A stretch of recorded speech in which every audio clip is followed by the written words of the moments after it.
Nice win for the Ohio State Buckeyes tonight up in East Lansing, Michigan over the Spartans from Michigan State.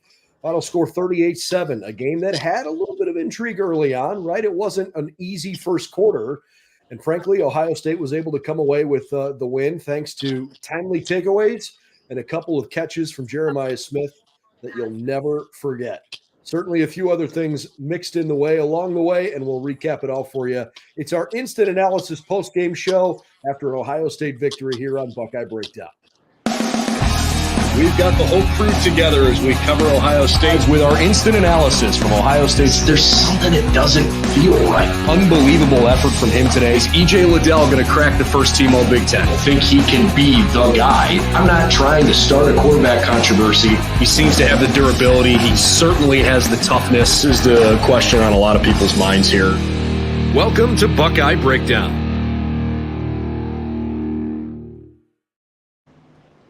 Hey, everybody, and welcome to Buckeye Breakdown, our instant analysis show after an Ohio State victory, 38-7 over the Michigan State Spartans. I'm Brennan Gulick. I'm at home today. Anthony Moeglin on site. So, Anthony, since you're on site, I'll give you the first word. What'd you think about Ohio State's big win here tonight? Yeah, I thought it was a really important game for them, right? Being that it was the entry into the Big Ten, it was their Big Ten debut, first road environment at all, and it was in a really rowdy environment. This place was packed to the brim at kickoff and throughout pretty much the entire first half. And let's give credit where credit's due. I thought Michigan State came out and played pretty tough early on in this game, and Ohio State faced adversity for the first time this year, and I thought responded really, really well. I thought this was our first time that we were going to be able to see what this team is when they get punched in the mouth, and we saw that today, and they responded in a really big way. 483 yards of total offense for the Buckeyes. I thought they got good leadership from Will Howard. The interception he threw last week, I would argue probably not his fault. The interception he threw today was a terrible throw, and he'd probably be the first to tell you that. Outside of that mistake, I don't know that I can think of another standout, like, whoa, bad moment from the whole game worth of Will Howard play. And I think that's terrific. You're talking about first conference game on the road against a good team. I think Michigan State is way better than they've been the last couple years. Obviously, so many new players on this team when Jonathan Smith took over. And so, you're trying to amp up for a big game in a road environment for the first time, right? You're in a hostile territory and see how you stack up against a better defense. And I thought the defensive line for Michigan State played okay today. Ohio State's more talented, and they probably won this game largely because their best players made better plays than Michigan State's best players. But you watched Michigan State today, and you felt like, this is a team that's probably bowl caliber and maybe close to a 10-win team. Yeah, I mean, really, one of the things that stood out to me is you're gonna see the lawnmower here beside me here. But one of the big things that really stood out, you can still hear me, is that this Michigan State team was very good, way better than I thought they were going to be. Looking at some of their scores to this point, right? They lose to Boston College last week. They take care of some other teams. They are in a tight one with Maryland a few weeks back, and I wasn't sure what to expect. And they came out today. I thought Aiden Childs for them was really awesome. But on our side, man, you talk about Will Howard, and I thought he was pretty impressive tonight. Really, really efficient right before that interception. And that interception, truthfully, is going to be something that he learns from. Again, fifth-year seniors probably seen something similar before, but the speed was different than playing Western Michigan or playing Akron or playing all those teams. It happened a little bit quicker. He kind of made a bad decision and got caught. It happens, right? That's something that's just going to happen. He's got to get better from. But overall, I thought his leadership was really, really great. Emeka Egbuka is another guy. I know we're going to get to him, but maybe not so much. And in the end, he kind of exploded for a big one. But early on, had a couple catches, but really showed up in the run game and really showed up in a blocking perspective, which we've talked about all of these receivers, Carnell Tate being one of the big ones who always stick their nose in when it comes to get down and dirty in the run game. Emeka Egbuka is going to have two great examples when we look at this tape again of, hey, Ohio State's offense wasn't clicking. It wasn't always that sharp. Emeka was like, all right, let's get this in the end zone however we got to do it. He made a couple huge plays late in that first half to really spring things. Yeah, he had 11 targets, 7 catches for 96 yards to lead the way. But to your point, for me, for Emeka, it was the stuff that he did that wouldn't show up on a box score that really made him stand out. I thought he blocked his butt off. Really, really impressive game today from that perspective. Will Howard on the day finished 21 of 31, 244 and 2 scores. Steadied the ship. I thought he guided the offense nicely. I don't when I say steady the ship, I don't mean that he managed the game like a game manager quarterback. I actually felt like he made some really big throws. I mean steady the ship from the standpoint that the only points Michigan State scored all night were off of his direct mistake. And he didn't let that compound as the game went along.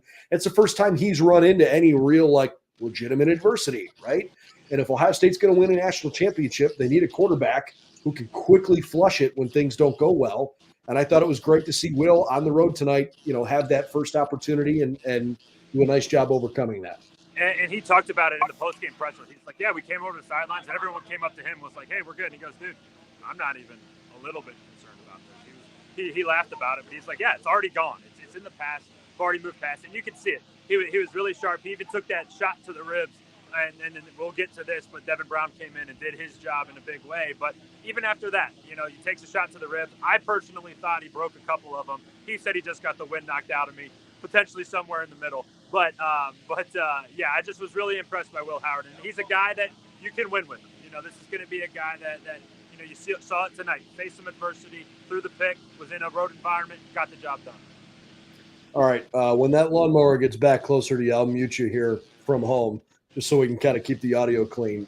In the meantime, let's talk TreVeyon Henderson for a second. 7 carries for 69 yards tonight.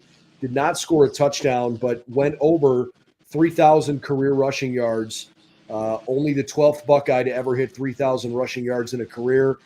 Tonight, for as effective as he was on the ground at a total of 9.9 yards per carry, the play that I'll never forget from him tonight was the incredible block where he started on the right side of the pocket and stepped in front of Will Howard and saved his backside to, I guess it was Devin Brown, save his backside to allow the throw for Jeremiah Smith on the miraculous touchdown catch.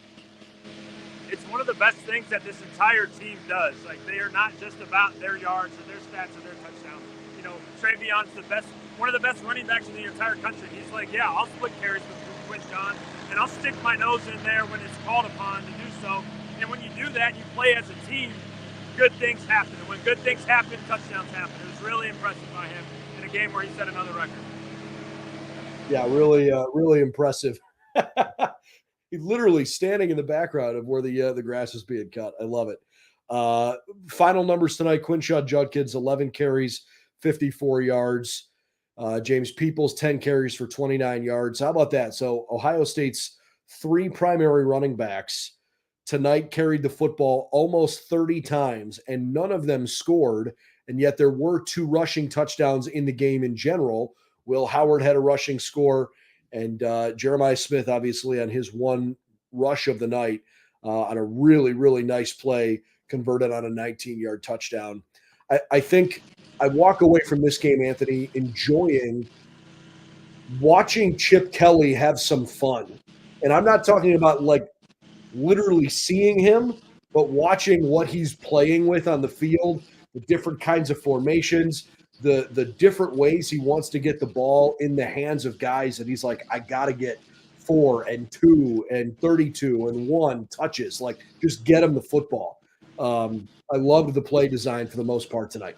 It's so much fun to watch how this is evolving. And I still, in my opinion, think we're just scratching the surface with what he can do. And, for him, it's got to be sit in the office on Sunday, watch the tape, and then think, all right, who do we want to feature next week? Because let's see who it could be. It could be Quinshon, could be Trey, could be Emeka, it could be JJ, could be Carnell. I mean, they got Carnell going right away. First drive of the game, biggest completion of the night, or one of them in the first half.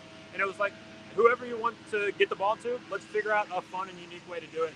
It's so much fun watching this offense be executed and Chip's creativity really being at the forefront of it all. So offensively tonight, pretty decent success, both in the air and on the ground. 298 passing yards as a team, Buckeyes ran for 185. Again, 483 yards of total offense. Just a few other numbers. Ohio State was really solid on third downs. If you look at the big picture, 8 of 17. Michigan State was just 2 for 9 on third downs. I feel like maybe some of that is skewed a little bit because there were some moments in the first half where the game still felt kind of up for grabs for a little while. And we'll talk more defense here in a second, but I don't think the first half was all that good defensively in the grand scheme of things, sort of maybe bailed out, if you want to think of it that way, by 2 takeaways in critical moments. And that's great. If you want to win championships, you got to force takeaways. I'm not trying to be overly critical. They did come up with takeaways in critical spots. But Michigan State was moving the ball down the field with some ease. There were some big chunk plays along the way there, and I think that probably left Jim Knowles feeling a little bit frustrated. Good for the guys for making up for it by creating a couple of turnovers. But I thought Michigan State did a good job. And tell me what you think as the former quarterback. They put Ohio State in position where they needed to have 3 linebackers on the field. And I'm not trying to knock linebackers, but I think if you're going to attack an Ohio State defense that usually has safeties that play the way they do, putting the Buckeyes in spots where they got to have 3 linebackers and then throwing on them if you have the protection that can hold it up seems to be an effective way to do it. And Michigan State had some success with that. Yeah, I'd say that Michigan State had an awesome game plan. We were texting about it. I was pretty impressed, frankly, especially in the first half.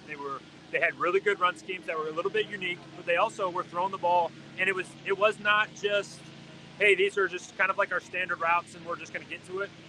It was very much so schemed to beat these specific coverages, right? Get our corners in scenarios where they were going to be in conflict, use bunches and use stacks to do that. But also, to your point, we've talked about how Ohio State's defense has the unique ability to dictate personnel. Well, tonight it was Michigan State was dictating personnel. They went a little bit heavy, like you said, required a couple more linebackers to be in the game, and then they used that against Ohio State's defense. But that said, they did move the ball up and down the field, and I think, to me, even myself, I was kind of like, I don't like this. But is this defense one that's a bend, don't break style? Hey, we'll let you move 20 to 20, and then when we get inside the 20, we're going to shut your water off immediately. And that's either going to be force you to kick a field goal or turn you over like they did a couple times, or force you to go for it on 4th down and stuff you on a QB sneak. It's one of those chicken or the egg situations where it's like, what's actually the goal? And I think that, hey, whatever you do to give up 7 points, I'm cool with, because it can look apart, it could look away, but if you're doing a good job on the scoreboard, I think that's something to hang your hat on. And so the Buckeyes offensively were 5 of 5 scoring in the red zone. Michigan State was only 1 for 3 because those 2 turnovers happened, pretty deep, and that's huge. By the end of the game, I also felt like if you look at the full body of work, for as much as the defense was not overpowering in the first half, I thought the defense played excellent in the second half. And Michigan State never could really get something going to try to climb back in. 24-7 at halftime is not a huge deficit to overcome, but you got to get going quickly. And they never really could come back and get any momentum. The Buckeyes scored twice in the third quarter, but by the end of the game, Ohio State ran 25 more plays than Michigan State did. Michigan State only ran 50 plays in the game for 246 yards, and they ran the ball 25 times for net 47 yards on the ground. A sack-adjusted rush average of about 3 yards per carry.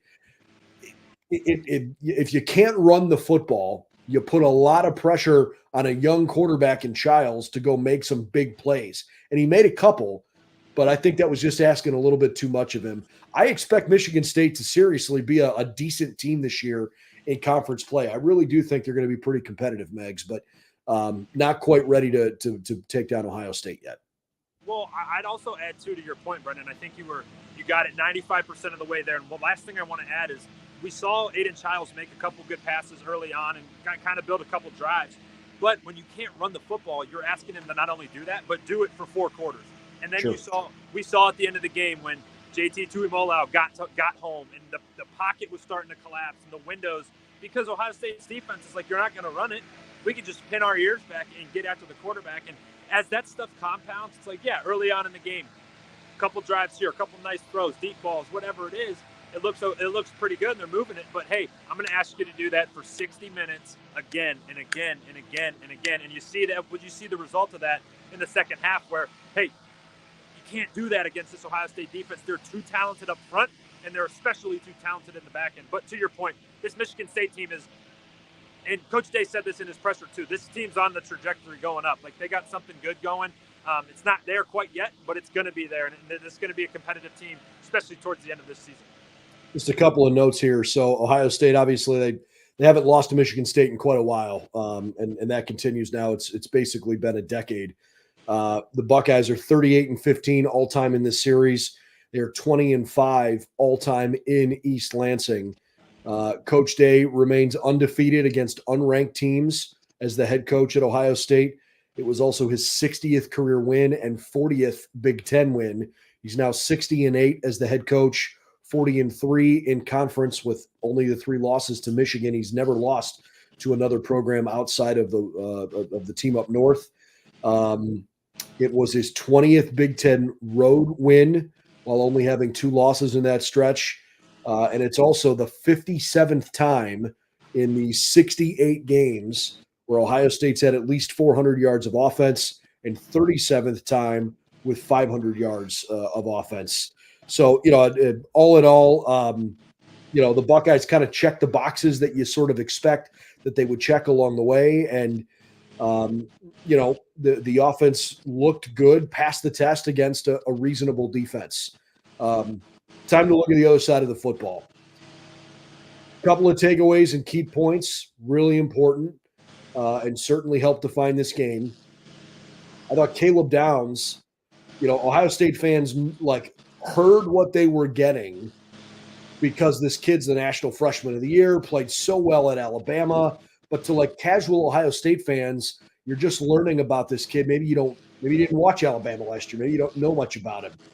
Boy, he's made his presence felt in a big way in these first 4 games. It just feels like number 2 is always at the football. And I feel like he tackles better than anybody else on the team. He just doesn't ever let a guy get away from it. I'm going to be honest with you. I heard some of the stuff you said. I didn't get it all. I'm not sure where. I got to be honest. This guy's behind me is making it challenging on me. I'm facing my adversity. Your adversity. And I'm not. Will Howard responded to it. That's why he's the quarterback out there. I'm not responding to it well. I love it. Next time, don't do a stand-up next to the lawnmower. We're talking Caleb Downs. Really pretty good. How about that? Caleb Downs, great. Awesome play. But the best part about him is, so here's the deal. He is, first of all, a young guy, right? This is his true sophomore year, right? And he is flying around the field. And my favorite part about him is that he can play in the post and he can run with anybody. There's nobody who can run past this guy. But he also, and I'm going to say it every single week until it's not true anymore, he can get down and play. He's a undersized linebacker. He had a couple hits tonight that were just it looked like it could have been Cody Simon or Sonny Styles, where it's like, who was that? Oh, wait, it's number 2, because the dude's a freak. I mean, and he's everything that he was advertised to be, and a little bit more. And the best part is, and Coach talked about it too, he's like, this guy is so prepared. When you match that type of athleticism where he's fast, strong, physical, with a mental aspect to the game where he's not coming into any game without seeing everything that Michigan State can throw at him and knowing every single formation and knowing every single tendency, those types of guys are unstoppable. And, when the best part is when Michigan State does make a play or the opponent does get a little bit of an advantage, he's the type of guy who, when they do get in the red area, they start moving it. He's the kind of guy who clamps it down and makes a big play when it's called upon, because he's just so good. And there's not enough superlatives to talk about his importance and his ability out there.